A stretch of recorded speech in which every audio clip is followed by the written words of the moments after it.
Selamat datang di Press Corner, Gereja Ortodoks Indonesia. Kami akan menjawab pertanyaan-pertanyaan Anda seputar iman Kristen bersama Romo Daniel Biantoro, Ketua Umum dan Pendiri Gereja Ortodoks Indonesia. Atas nama Bapa dan Putra dan Roh Kudus, amin. Shalom Aleichem bersama Mesia.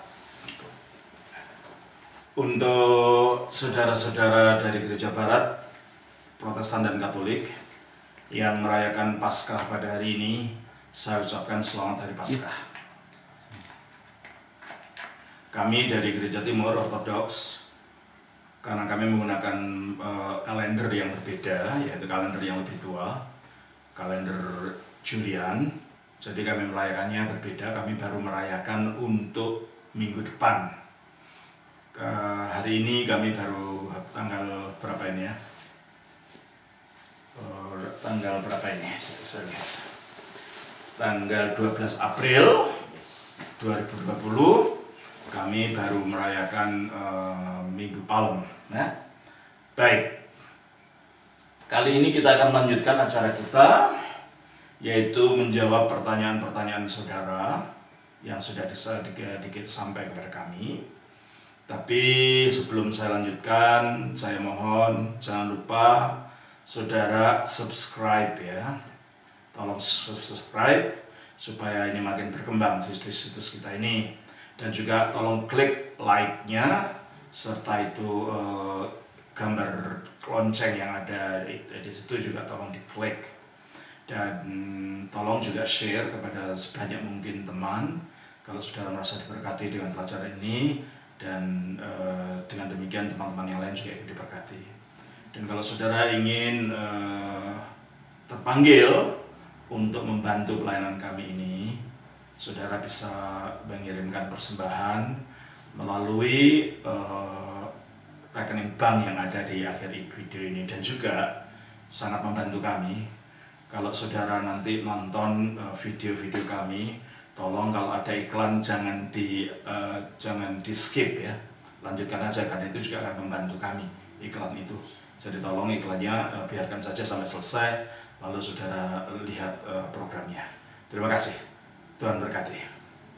Kali ini pertanyaan berasal dari saudara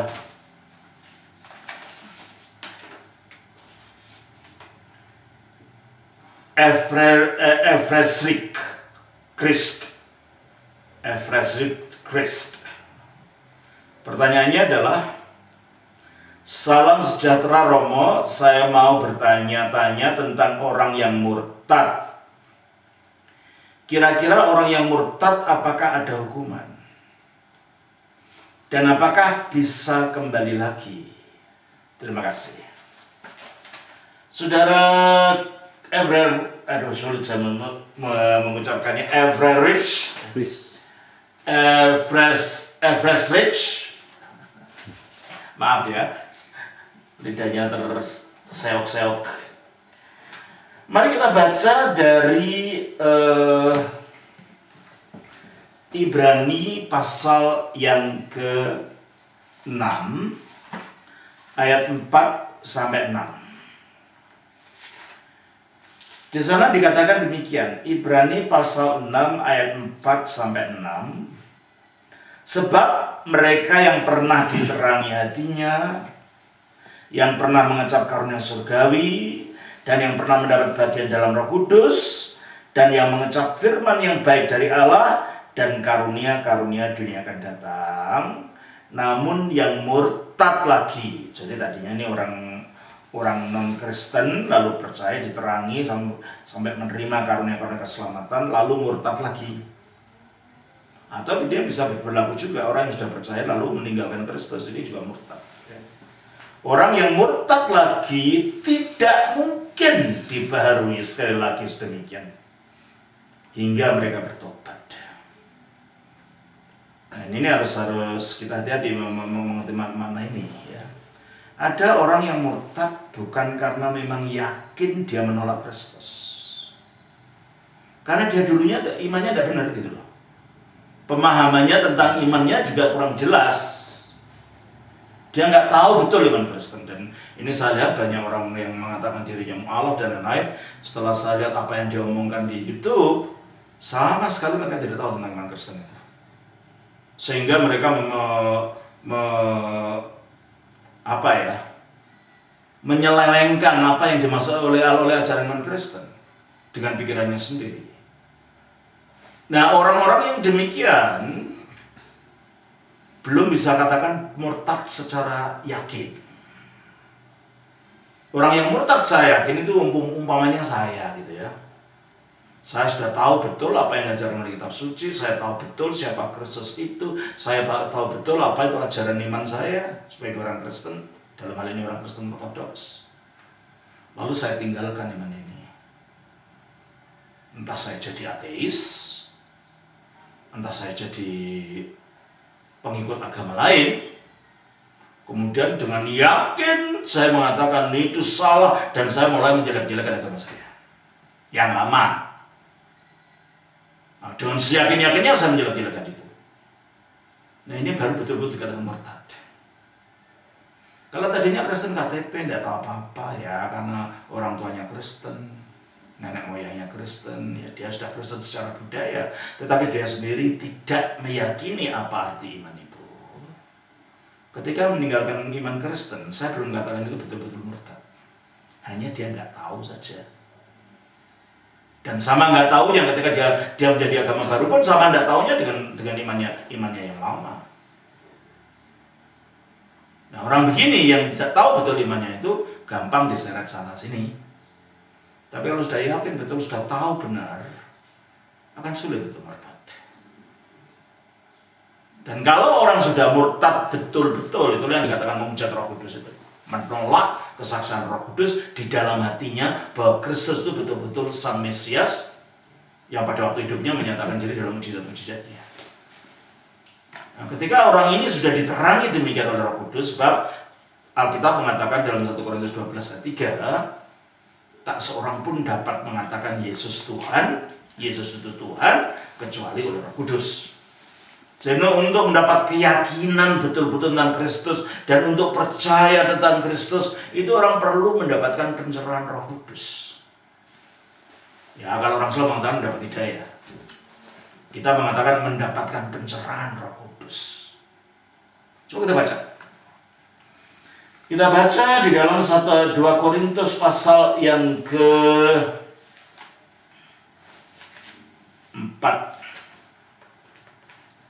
Ayatnya yang ke-4 sampai dengan ayat yang ke-6. Mulai ayat 3 lah. Jika Injil yang kami beritakan masih tertutup juga, ada orang sudah diberitahu macam-macam, nggak percaya, nggak sulit untuk percaya, ya. Maka ia tertutup untuk mereka yang akan binasa.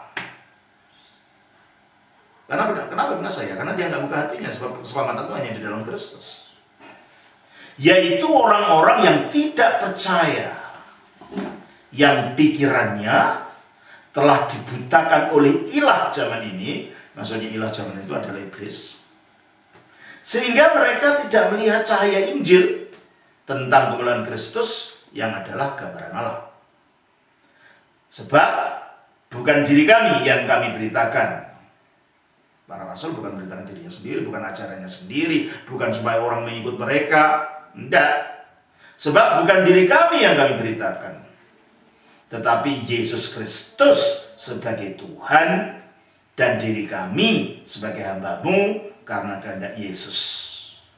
Sebab Allah yang telah berfirman dari gelap akan terbit terang dalam Kejadian 1 ayat 3 itu, Ia juga yang membuat terangnya bercahaya dalam hati kita, supaya kita beroleh terang dari pengetahuan tentang kemuliaan Allah yang nampak pada wajah Kristus.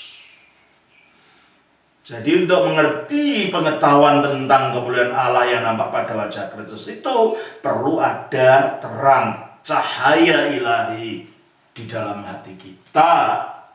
Seperti Rasul Paulus, untuk dapat percaya Kristus, dia menampak itu secara fisik.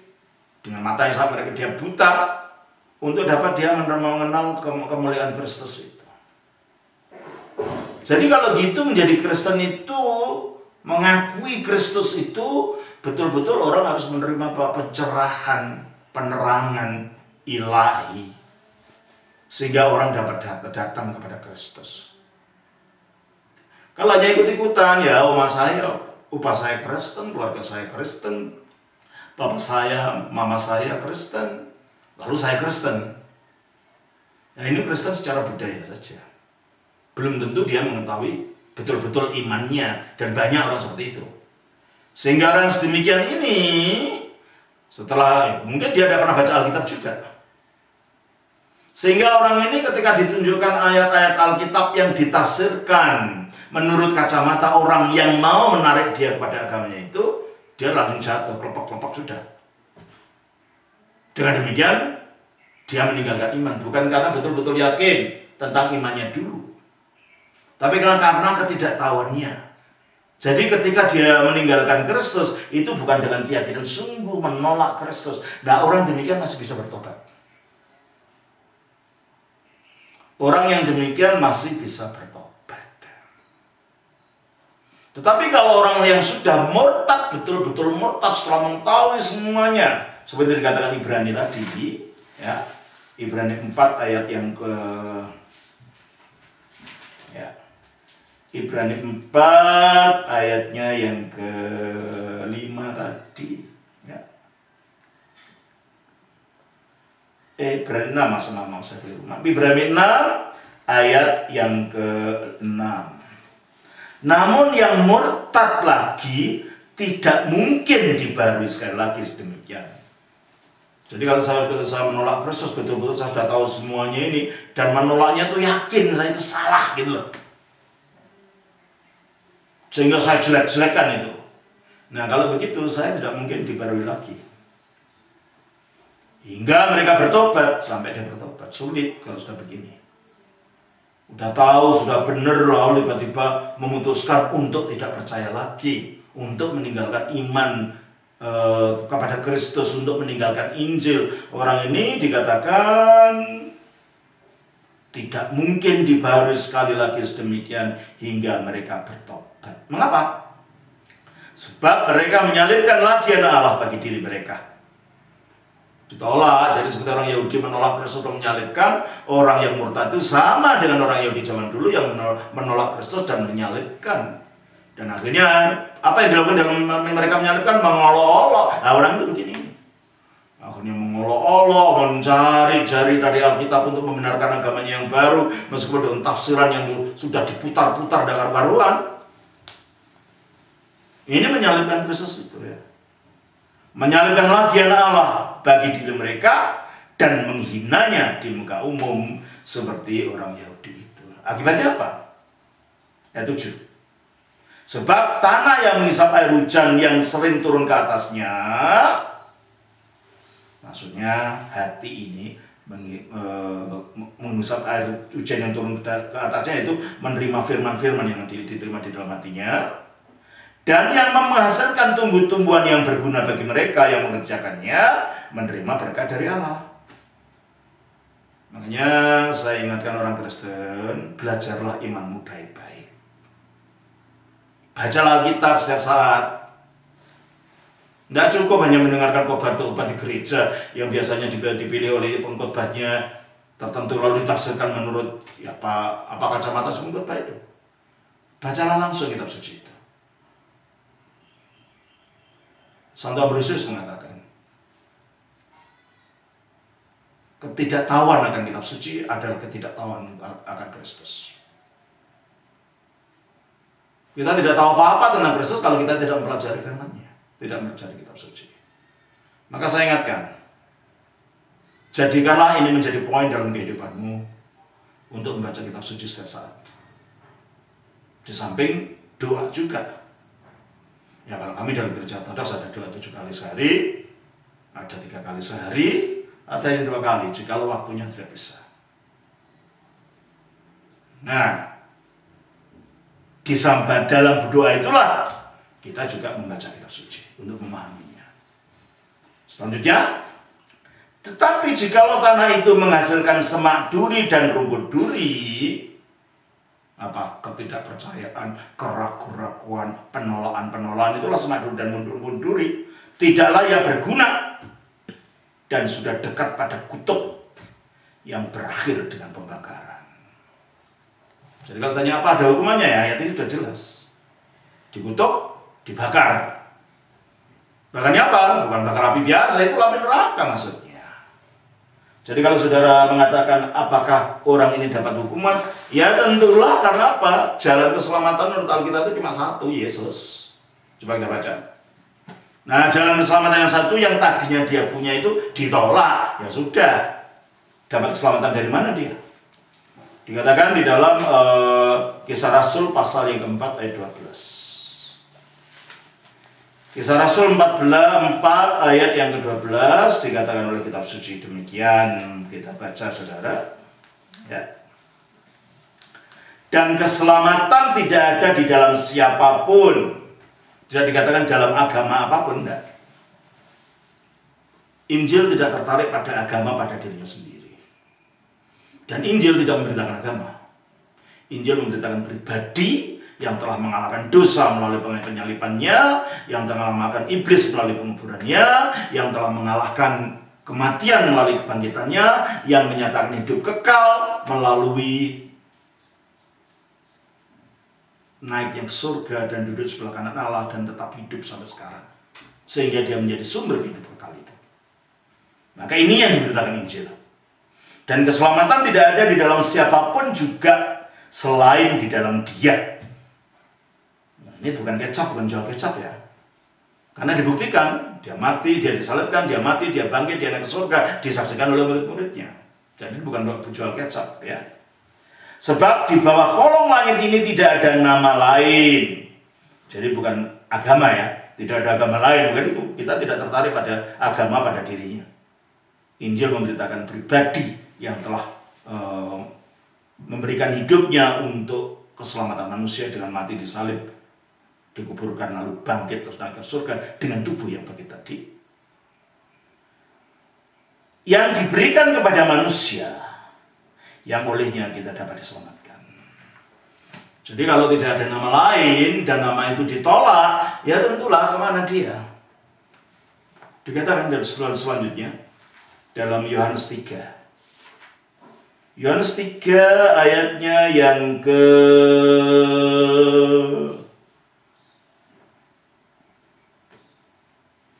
17-18.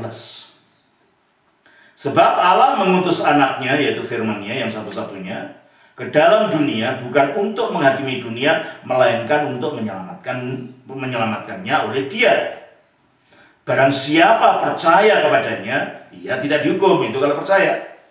Barang siapa tidak percaya, ia telah berada di bawah hukuman, sebab ia tidak percaya dalam nama Anak Tunggal Allah. Itu kan?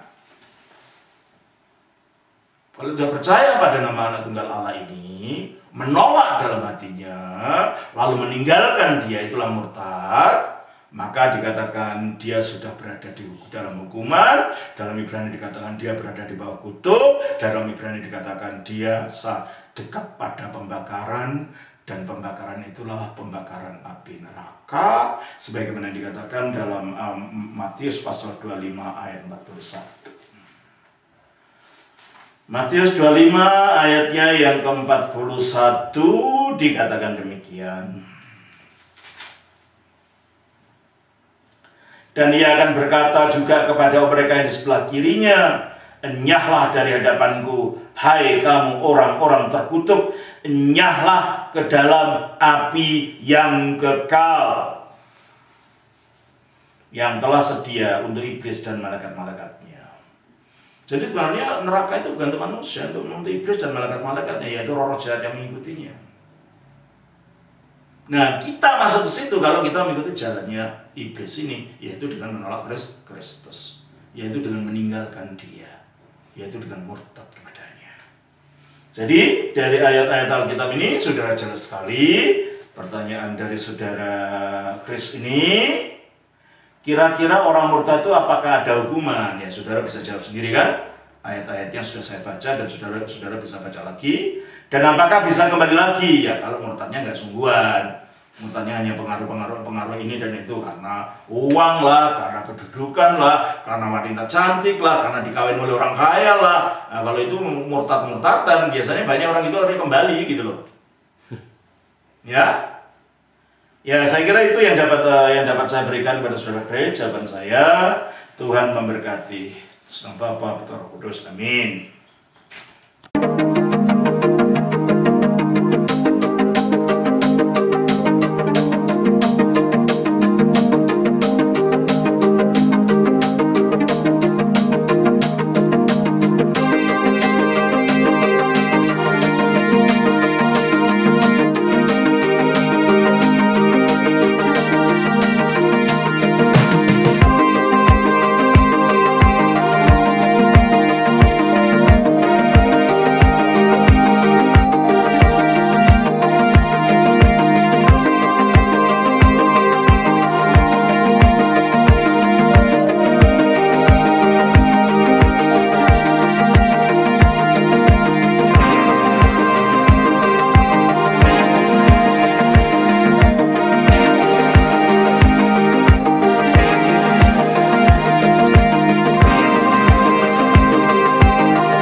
Gereja-gereja ortodoks maupun yayasan-yayasan yang mengatasnamakan dirinya ortodoks tetapi di luar alamat-alamat yang tertulis di atas untuk sementara belum berada di bawah naungan GUI.